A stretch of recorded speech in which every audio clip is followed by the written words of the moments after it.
My name is Anni Domingo, and I'm going to review a poem. This time the poem is Telephone Conversation by Wole Soyinka. This poem was written in 1963, and it's one of the first poems I read as a teenager that really resonated with me. But it became even more appropriate and more into my psyche when I came back to England in 1967 and went through later on some of the very same things that happens in this poem. The poem is about one man, a black man, who is looking for accommodation, and he phones. The whole conversation, the whole thing happens on this telephone conversation. And when he phones first, he talks about that the price was reasonable, that it seemed appropriate, and then he phones up, and because of this voice, the woman doesn't know he's black. And the first thing he says is, "I have a self-confession to make. I am African." And that always sort of irritated me and fascinated me, because I think, why is it a self-confession? It's as if he'd done something wrong. Being black is not wrong. There's nothing you can do about it. And then he says, "I hate a wasted journey, so I'm going to tell you straight away," which immediately tells me that he has gone through this so many times, and he gets there, they take one look at him, and there's no room. And in this day and age, one of the reasons why I chose this poem is that in this day and age, we are still going through this whole nonsense about race. The theme on this is about race, and it's political. It talks about the way the woman reacts, and we get to know her by the words she uses or the words she doesn't use. So the first thing once she says that is that there is silence. Nothing happens, and he talks about the feeling. I mean, younger people don't know about telephone boxes nowadays, but the way that you had to go in a telephone box and you had to put in your money and wait. And he talks about all that, the red box, the red telephone box, and he talks about the red bus that goes by, which symbolizes his anger, and yet he was being tremendously polite, because after the silence, what the woman says is, "How dark?" He says, "Are you light or are you dark?"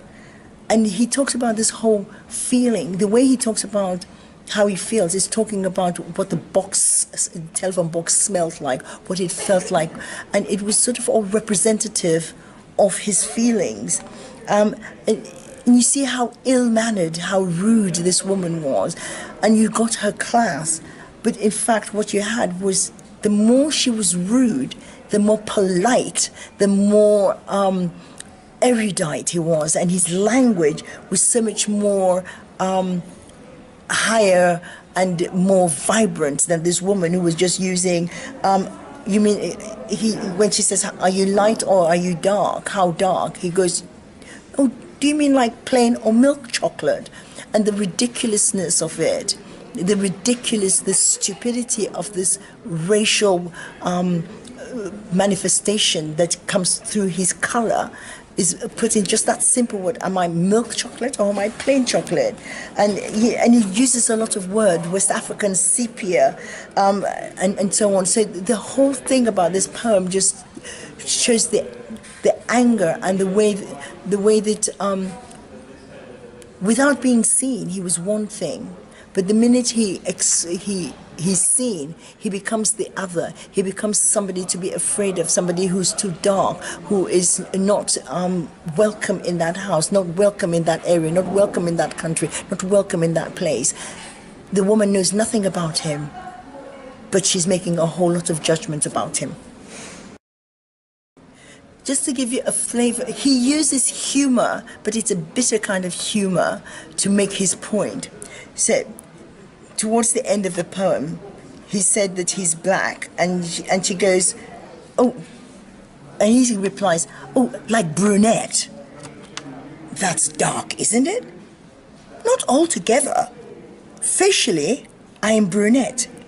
But madam, you should see the rest of me.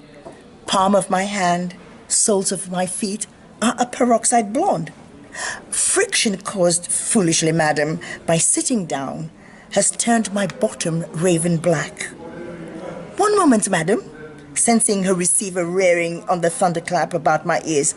Madam, I pleaded, wouldn't you rather see for yourself?